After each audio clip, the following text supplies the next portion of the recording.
I am a loyal hound adopted by the Liu family, existing for one purpose only, to serve as the bodyguard of the Liu family's young lady, who suffers from selective mutism. So, during the day, I accompany her to school. At night, I coax her to sleep, 24 hours a day. I'm on call whenever she needs me. However, Willow Liu became convinced that I was hopelessly in love with her. She typed to me, "I know you like me, but you don't seriously think doing these cheap little things will win me over, do you? How ridiculous. Stop dreaming about a loser's comeback fantasy." Later, she, who had never spoken a single word, actually spoke to me for the sake of a poor student in our class. She said, "Could you give your scholarship to Makoto? He needs the money more than you do." I didn't dare say a word. I gave it up. After all, I had just secretly taken 10 million from her father. Once the college entrance exam is over, I'll be going abroad to study. As for the money, and her, I won't be greedy for either. Chapter 1. Willow Liu had selective mutism. The Liu family tried every method imaginable, big ones, small ones, throwing money at the problem like water down a drain. Yet nothing could make her speak, until one time, when the Liu family went to an orphanage for a charity event and happened to run into me. I was fighting a whole group of kids much taller than me, all over a single piece of bread, brawling like my life depended on it. Willow saw this and suddenly pointed at me, forcing out a single word, "Help him." Those few short words sent the Liu family into indescribable joy. They immediately completed the adoption procedures. Just like that, I became Willow's study companion. Back then, she was skinny, tiny, and never spoke. At school, some unruly older students tried to flirt with her. When she didn't respond, they decided she was pretending to be aloof and picked an auspicious day to teach her a lesson. Living under someone else's roof, I had to be useful, so I wasn't scared at all. Facing those punks much bigger than me, I looked at them like walking military merit. I snatched a shovel straight out of the hands of a school board member who loved growing vegetables and chased them off. Even after being publicly punished and made to stand, I could still grin and perform a handstand outside the classroom window for Willow. Willow found it embarrassing and tightened her small face, refusing to look at me. After class, she wrote me a note. Ever since the day at the orphanage, she hadn't spoken a single word to me again. She wrote, "I know you like me, but you don't seriously think doing these cheap little things can win me over, do you? This is hilarious. Stop dreaming about some loser's comeback fantasy." No, what the hell? She was a rich young lady. I was basically a servant. If anything happened to her, I'd be finished too. Love and romance. How would I ever dare think about that? But Willow didn't care. She was convinced I liked her to the point of being hopelessly obsessed. So after having a nightmare in the middle of the night, she called me without the slightest guilt and woke me up. Half asleep, suppressing my irritation, I still got up, washed my face, brushed my teeth, and went to her room. The room was pitch dark. Guided by memory, I walked to the bedside. With one hand, I gently covered Willow's eyes. With the other, I reached for the bedside lamp. A few seconds later, I lowered my hand and found Willow's dark eyes staring straight at me. Her face was still a little pale. Her fingers tapped rapidly on her phone screen as she complained at me. "I just had a nightmare and couldn't sleep. I asked you to come read to me for a bit, and you actually brushed your teeth first. What a gross guy. You're overthinking things. I'm warning you, don't get any inappropriate ideas about me."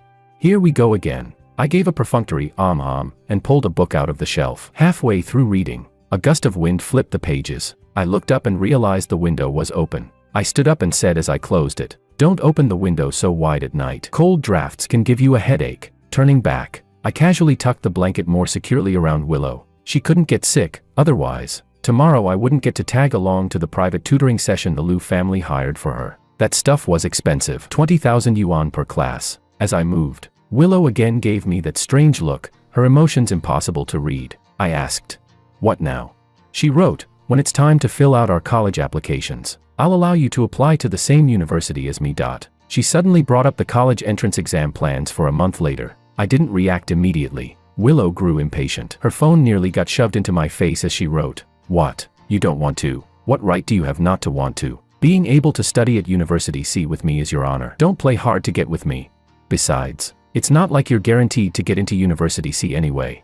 I took a deep breath and gently shook my head. "No, I'm just too excited." Hearing the answer she wanted, Willow let out a soft snort and closed her eyes. Chapter 2. I quietly slipped out of the room and closed the door behind me, only to run into the butler, who had clearly been waiting outside for a long time. He said, "Please." The butler handed me a cup of tea. I took it and immediately recognized the scent. It was the kind of tea the Liu family most often used to entertain guests. Mr. Liu sat across from me, rubbing his temples. The watch on his wrist alone was worth enough to buy an apartment in the most expensive part of the city center. The butler thoughtfully spread out a newspaper for him, smoothing it flat on the coffee table. The headline was eye-catching. Liu family heiress falls for small-time delinquent. Skips classes daily for dates. I was speechless. The truth was, some time ago, Willow Liu had offended the girlfriend of a so-called school tyrant. She was cornered on campus, and I'd helped her escape by climbing over a wall with her. I knew it. The misunderstanding came from Mr. Liu, who had just returned from an overseas business trip. He thought Willow liked me. That wasn't it. Just today, Willow had been planning to kick me into the underachievers class packed with spoiled rich kids, all just to make room in the elite class for a transfer student. The one Willow liked was the transfer student, Makoto, not me, George. But just as I was about to explain, a check was pushed across the table toward me. Mr. Liu spoke in a cold, detached tone. Aside from this small amount of money, once the college entrance exam is over, I'll send you abroad. All expenses will be covered by the Liu family. The price is that you never contact my daughter again. Can you do that? I don't want to see a repeat of scenes like you running into my daughter's room in the middle of the night today. Mr. Liu's gaze was heavy, the pressure subtle but unmistakable. I nodded and said, "Yes, Mr. Liu, I can." I put on a sorrowful expression, trembling as I accepted the check, then staggered unsteadily back toward my room, my steps light and hollow. Chapter 3. Sigh, damn, oh damn, woohoo. 10 million. I got so excited that I did a few squats on the spot and nearly passed out on the floor. Calm down. Life had officially turned into open wilderness now. I sat back down at my desk, thought for a moment, then took out my diary and carefully folded the check inside it. Once I had nothing to do, my mind suddenly wandered back to that promise about going to the same university as Willow. I didn't know why, but I cared about it far more than I should have. Looks like I'd be breaking that promise, though Willow probably wouldn't take it to heart anyway. After all, the way she looked when she had eyes only for someone else was still vivid in my memory, like something straight out of a teen idol drama. A girl strolling through campus, accidentally crashing into a boy's arms. As the boy bent down to pick up the necklace she'd dropped, starlight flickered in Willow's eyes. Her voice trembled as she forced out a sound, "Ma." Having not spoken for so long, her throat was hoarse. Embarrassed to the point that the tips of her ears turned red, she awkwardly twisted open the water bottle I'd given her and drank. She moved too fast, too flustered, soaking half her collar. After wetting her throat, she finally said it again, "Makoto, it's you." That very day, a post titled "Willow Spoke" exploded on the campus forum. One student commented, "Holy hell, what kind of medical miracle is this? The iceberg school beauty who's been mute for years speaks the moment she meets the transfer student. What kind of novel setup is this? I'm shipping it already." Another wrote, "Putting myself in George's shoes, your childhood sweetheart never once speaks to you, then opens her mouth for someone else. The sky would literally fall." Someone corrected them, "Let's be accurate, George is just a servant of the Liu family. At best, he's the young lady's bodyguard/study companion." Then someone else added, "I've hated George for ages, walking around with his back so straight every day, like he's some rich heir. Calling him a bodyguard/study companion is generous, he's just a simp." Another comment read, "Girls, who gets this? That satisfying feeling when someone you hate finally gets exposed to everyone." The harder people shipped them, the more vicious the attacks on me became. It was bizarre. I asked Willow to have the post deleted, since it was made by one of her gossip-loving close friends, but even though she could clearly speak now, she still chose to type to me, "Makoto just transferred to our school. He needs attention. Being known will make it easier for him to make friends. There's also something I want to tell you. He's actually the older brother who held my hand and escaped with me when I was kidnapped as a child. So what? That means I have to bear all the insults." I was so angry I wanted to slap both of them across the face, but then I remembered I was nothing more than a freeloader living under the Liu family's roof. In a surge of rage, I slammed my phone hard onto the pillow, and just like that, the matter passed, but it stayed lodged in my throat like a bone. Sigh. In the darkness, I opened my eyes. I thought about Mr. Liu's promise to fully fund my studies abroad, and the check tucked inside my diary. My future. It was so bright, I couldn't fall asleep. Chapter 4. The next morning, I headed for the car with massive dark circles under my eyes, ready to go to school. The driver stopped me just in time and said, The young lady asked you to sit in the front passenger seat." I looked at Willow in confusion. She was leaning back in the rear seat, eyes half closed. Warm sunlight slipped through the window, gently brushing over her strikingly beautiful face. In the mornings, she was usually short on sleep. On the way to school, she would always nap, and she'd only feel at ease closing her eyes if I sat beside her, holding her hand. Did she not need me anymore? A guess formed in my mind. Sure enough, the car turned onto an unfamiliar road. It was Makoto. He yanked the door open, ducked inside, and plopped down into the seat without ceremony. In a bright, cheerful voice, he said, "Willow, I brought you breakfast." As he spoke, he stuffed a meat bun into his mouth with great enthusiasm. The smell, trapped inside an air-conditioned car in summer, was anything but pleasant. Having taken care of Willow's daily life for 12 years, I reminded him out of pure habit. Willow, she doesn't really like eating in the car. Really? Makoto raised an eyebrow, then put the bun away. Sorry, I didn't know. Willow, however, shot me an annoyed glare. She thought I was meddling. Reaching out, she took the bun from Makoto's hand and, somewhat stiffly, yet gently, forced out a few words to him. It's not like there are that many rules. I froze, because that very rule was something Willow herself had taught me. Back then, even if I was so hungry my stomach cramped on the way to school, she would only roll her eyes at me and then coldly type on her phone, "You should wake up half an hour earlier to deal with breakfast." Classic double standards. Outside the car window, the glass reflected back. "Heh, there's a clown." Chapter 5. The driver kept glancing back at me in shock. I knew exactly what he was surprised by. At first, I hadn't expected it either. That Willow, mute for so many years, would speak the moment she met Makoto, and that she would speak to him alone. How should I put it? It was mentally breaking. Mr. Liu, who had dominated the business world for decades, had actually misjudged things for once. I felt a bit relieved, and a bit guilty. That money was originally meant for Makoto. The smell inside the car grew heavier and heavier. I didn't know if the bun wasn't fresh, but there was a faint raw meat odor mixed in. When Willow tried to take the first bite, she nearly gagged. Yet she still endured the discomfort and finished the bun in her hand. After we got out of the car, Makoto enthusiastically handed me the leftover bun and said, "Bro, you should try it too. It's really good."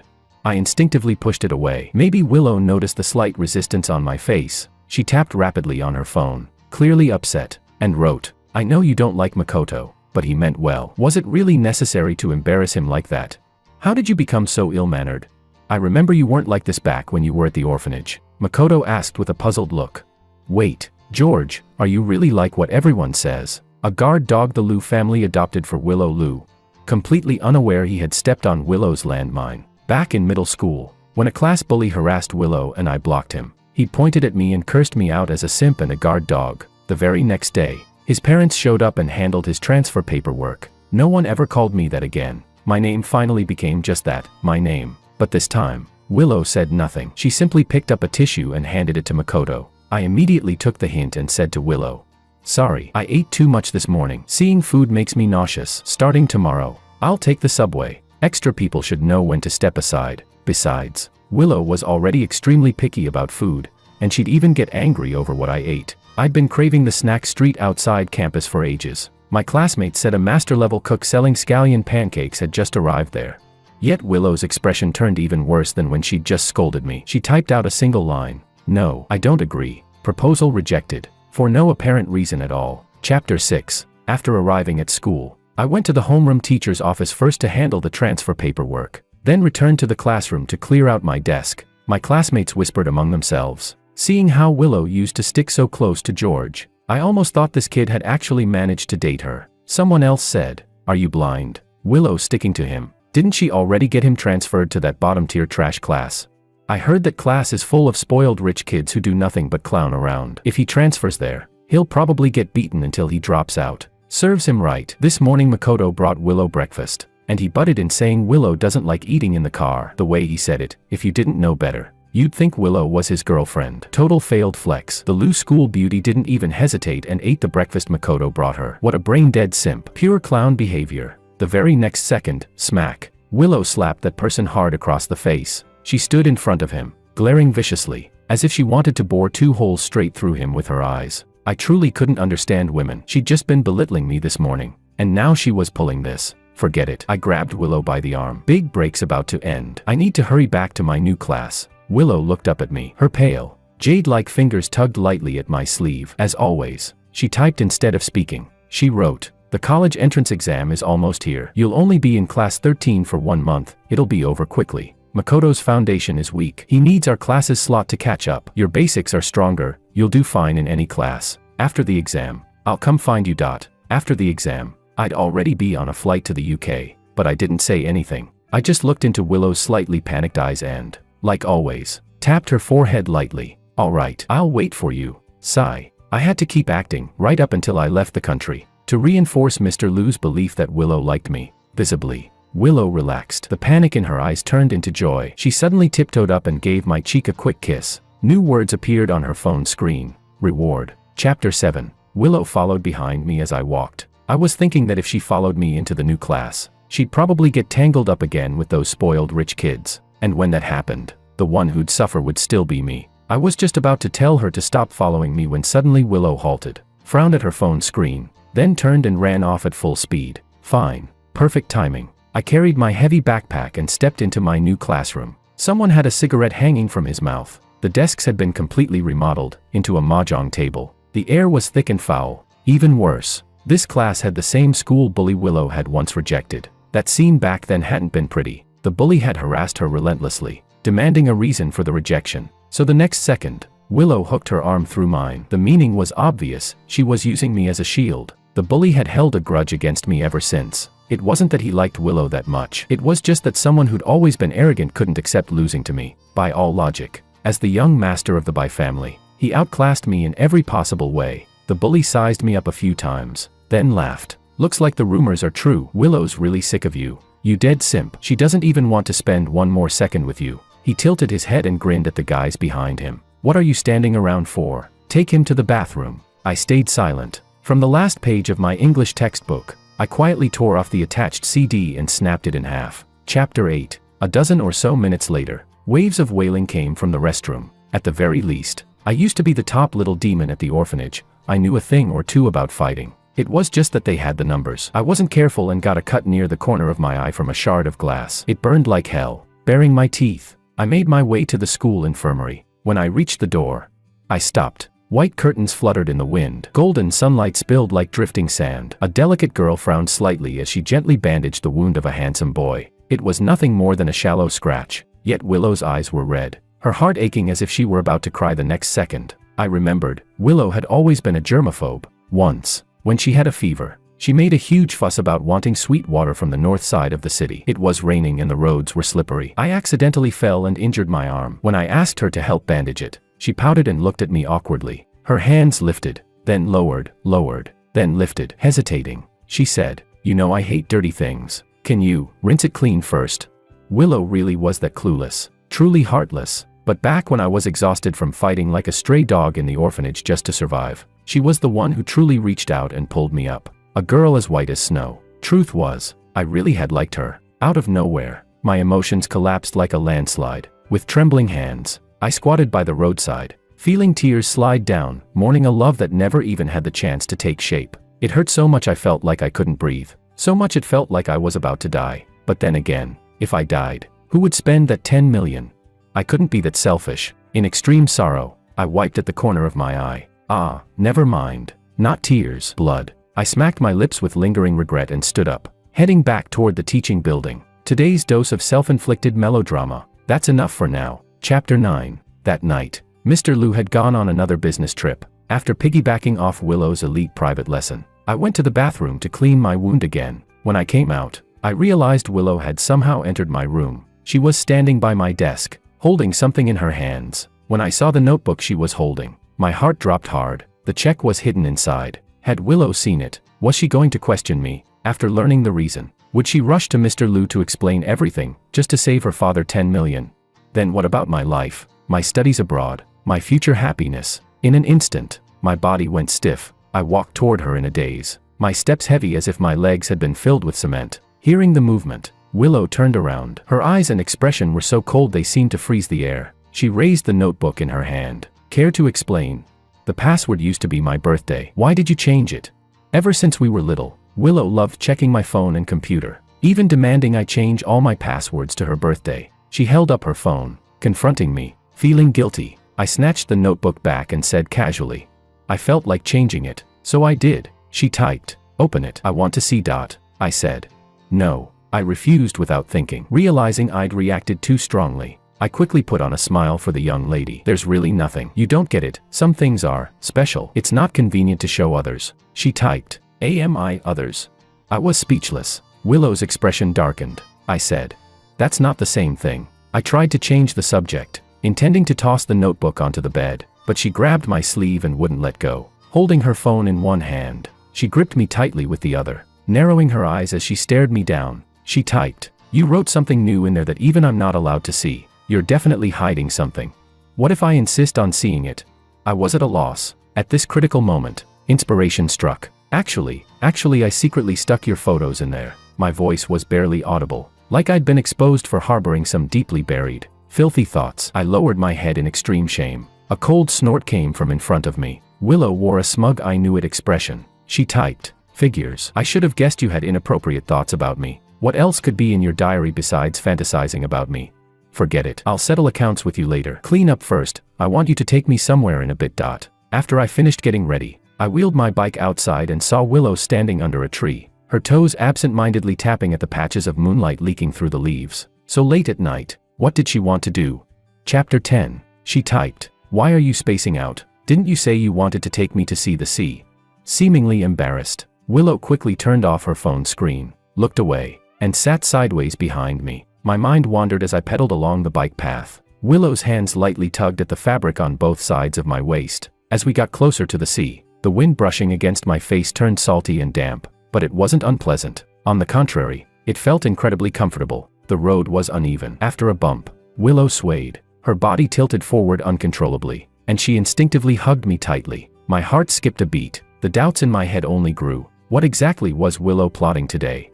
Soon, the answer revealed itself. I stopped the bike. Willow jumped off. Not far away on the beach, a dining table suddenly lit up. Warm yellow light slowly spread through the night, softening even the sea breeze. Willow lifted her skirt and jogged over, then turned back and waved at me. I froze for a second. By the time I followed her, she was already holding a small plate with an exquisitely made cake. Willow suddenly spoke to me. "George, happy birthday. Today was my birthday." If she hadn't said it, I would have completely forgotten. The candles were already lit. Across the candlelight, I met Willow's sparkling peach blossom eyes. For a moment, I felt dazed, but urged by her, I closed my eyes to make a wish. I thought, after I finish my wish, I'll tell Willow that I like her. The kind of liking where no matter how willful or dramatic she is, I still find her adorable. Lately, my heart had been aching non-stop, and I'd been numbing myself with money. Now, I didn't want that 10 million anymore. I wanted our 12 years together. This must be what they call love stronger than gold. But before I could open my eyes, Willow's cool voice rang out. She said, "Are you satisfied now? So can you return the scholarship to Makoto? He needs that money more than you." Holy shit. I opened my eyes. My first thought, Willow spoke to me. My second thought, no wonder AI can't replace humans. Just now I'd been acting on impulse. 10 million gone just like that. Am I not supposed to live anymore? Willow said sarcastically. "From childhood till now, 12 years, you've always said you wished I'd say, 'Happy birthday,' to you, right? Well, today I said it. How was it? Did you like it? Or do you want me to say it more gently?" She looked indignant. "And I already agreed to go to the same university as you. What more do you want? Besides, all these years you've been adopted by the Liu family, living in a villa, riding luxury cars. Isn't that glamorous enough? Do you really have to fight Makoto over that 8,000 yuan scholarship?" She kept rambling on. A mute finally speaking, cut her some slack. I nodded along as I listened, even took the time to blow out the candles, cut the cake, and handed her a slice topped with strawberries. I said, "Maybe it's because you haven't spoken in so long, your voice sounds a bit stiff. Want some cream to smooth your throat?" She snapped, "George, stop playing dumb. I meant well." But Willow thought I was provoking her. With a flick of her hand, the cake smashed against the glass and slid down, leaving a mess everywhere. She froze for a moment, looking a bit awkward, then accused me, "You're the one who made me angry first." I looked at Willow and thought she was basically a little angel. Every time I started doubting whether I was some faithless jerk who abandoned a bond for money, she would personally prove to me, "You made the right choice." Scratching my head, I said, "Actually, after the scholarship list was announced, I already filled out the withdrawal form. I'll hand it to the director tomorrow. That way, Makoto, who ranked 4th, could move up. After all, I'd already taken his 10 million. Willow's expression immediately cleared, her eyes sparkling with starlight. She nodded in satisfaction, then smoothly changed the subject. "Don't be mad at Makoto either. Honestly, you should thank him. He encouraged me to actively communicate with the people around me. Without him, I still wouldn't be able to talk to you. Wasn't hearing my voice what you wanted most? I promise you, from now on, I'll speak to you. Consider it your birthday present." No, seriously, why does she only give me such worthless things?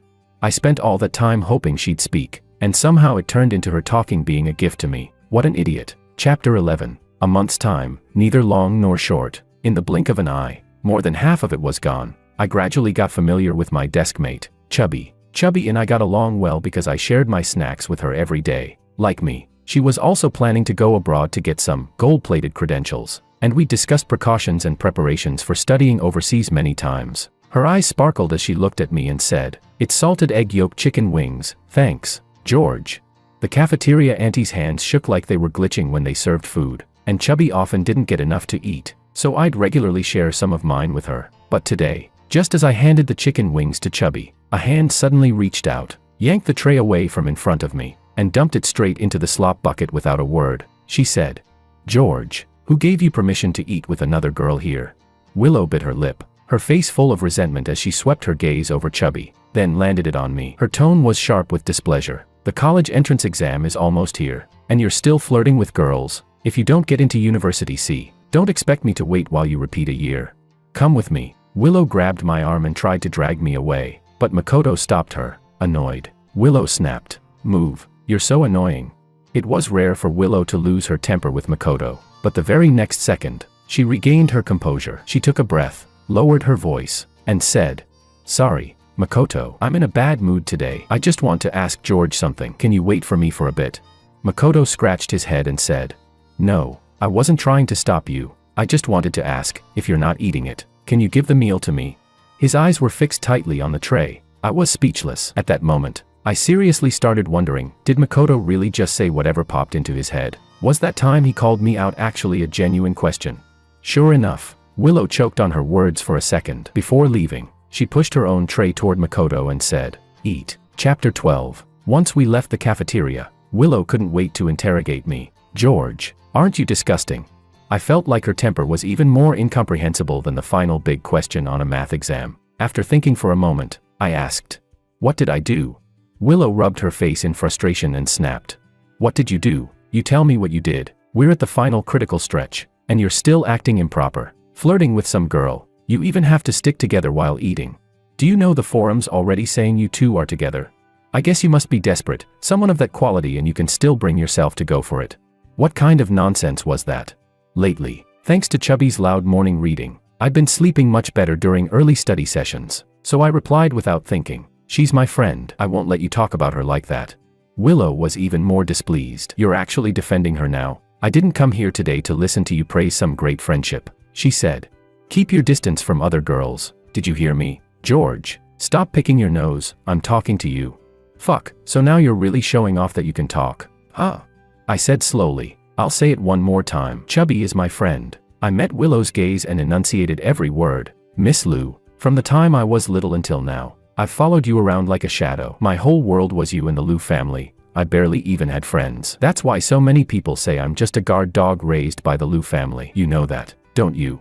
But I never took those words to heart. And yet you actually think I'd care about what the forum says about me? That's ridiculous. So please, don't interfere with who I choose to be friends with. You think I'm interfering with you?" Willow's gaze turned colder and colder. She lifted her chin and said, "Fine, then go make your friends. You don't seriously think North City only has one top-tier university, do you? Until you admit you're wrong. I'm not telling you which school I'm applying to." She threw out those words like a threat and turned away in anger. What she didn't know was, at this point, I no longer cared which university she was going to. Chapter 13. When I returned to the classroom, Chubby had already moved away from my seat. When our eyes met, she avoided my gaze, looking full of guilt. It wasn't what she wanted either, but she was afraid of provoking Willow. I understood. Losing a friend like that put me in a slump for a while, but I quickly pulled myself together and threw myself back into studying. After all, the better my college entrance exam results were, the easier it would be for Mr. Lou to pave the way for me abroad. By the day of the exam, Willow was still angry. She sat in the car, watching me coldly. Just as I grabbed the door handle, she suddenly told the driver to drive. I almost got dragged down, choking on exhaust fumes. What a schemer. She really had the patience to wait just to get back at me like this. I decisively took out my phone and called a taxi. Later, after the exams ended, I couldn't really say why, but I deliberately slowed down while packing my bag, stalling for an extra 5 minutes. "Let's go. It's time to head to the airport," the secretary reminded me. I nodded. Outside the school, a crowd of reporters had surrounded Willow and Makoto for interviews. After all, handsome guy, beautiful girl, perfect clickbait for the internet. As the car passed by, Willow caught sight of me. She rolled her eyes, then hooked her arm around Makoto's and smiled shyly at the cameras. Yes, she said softly. He's my boyfriend. I smiled faintly and mouthed the words, congratulations. After this, we won't be seeing each other again. Willow. Extra, Willow. In Willow's memory, George had loved her desperately. Even when pretty girls wrote him love letters and confessed to him, George would look at her, then politely refuse with an apologetic face. Sorry, I have someone more important to take care of. If that wasn't love, then what was? Until the first time George snapped at her, for that girl. Why? Willow couldn't swallow that anger, so she deliberately didn't go looking for George after the exam. Instead, she admitted she was with Makoto right in front of him. Did she really like Makoto? Don't be ridiculous. Willow knew very well, she only saw Makoto as an older brother. But as long as it made George feel bad, that was enough. What expression did he have back then? A brief moment of stunned silence, like he'd been hit hard, yet he still forced a smile and congratulated her. If he truly meant it, he wouldn't have rolled up the car window afterward, would he? George must regret it to death. It's fine. Let him stew for a couple of days, he definitely won't be able to take it and will come apologize to her. Thinking of that diary filled with records about herself, Willow covered her mouth and laughed softly. Extra too. Willow felt that the punishment she'd given George was far too mild. So on the very day the college entrance exam ended, she didn't go home. Instead, she traveled to Japan with Makoto. She carefully selected many photos. Every single post was a 9-photo grid, each one a picture with Makoto, the deer in Nara, Universal Studios, Kasuga Taisha. But after posting for 3 straight days, the pinned chat avatar remained silent. George, wasn't this playing hard to get a bit too much?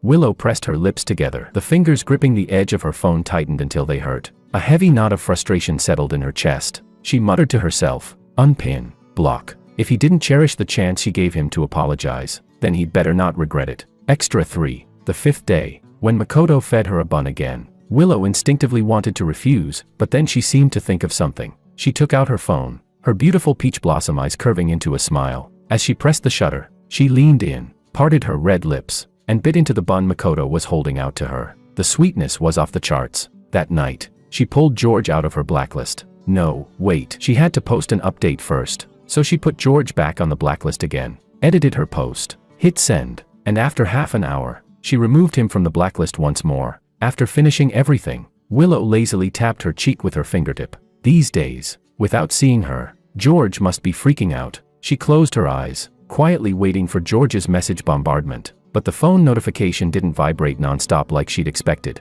What the hell? She couldn't hold back anymore. Fine, she'd be generous this time and give George a break. She'd lower her head just this once. The next second, Willow viciously flung her phone away. The screen cracked into a spider web, shattering as it smashed against the floor. That glaring red exclamation mark burned itself into her mind like red paint. George. How dare he? How dare he delete her as a friend? Something must have happened. With trembling hands, Willow booked the fastest flight back home. Extra 4. Willow got home in the middle of the night. The first thing she did was rush into George's room. Empty. So empty it was as if no one had ever lived there. Right. How could she have forgotten? George had been adopted by the Liu family when he was young. The contract back then clearly stated that once he reached adulthood, he had to leave. Then, it had to be Pablo Liu, that damn old man, who had kicked George out. Furious and panicked, Willow raised her hand and banged hard on Pablo's bedroom door. The door opened. With red-rimmed eyes, she shouted, "You kicked George out." Pablo looked coldly at his daughter's outburst. In a low voice, he said, "Go back to sleep." But Willow grabbed at his clothes, completely losing control. "I'm asking you, where did you send George?" The butler, head lowered, stepped forward to explain. George accepted 10 million from President Liu and went abroad for further studies. Back then, President Liu gave him 2 choices, you or 10 million. George chose 10 million. Willow slapped the butler hard across the face, her voice trembling. "You're lying. How much George loves me, I know that better than anyone. You must have forced him to leave." Pablo straightened his wrinkled pajamas, frowned, and said to the butler, "Go get that checked at the hospital. Deduct the cost from my account. For the next couple of days, you don't need to come in." Then he looked at Willow, took out his phone, and dialed George's number. His tone was flat and emotionless. "If you want to know, then listen for yourself." The phone rang. Only 2 seconds passed, but Willow had never felt so nervous in her life. The call connected. George's bright, easygoing voice came through the receiver. "What's up, Uncle Lou?" Pablo Liu chuckled lightly. "Nothing much. You're in Chicago, settling in okay." George replied.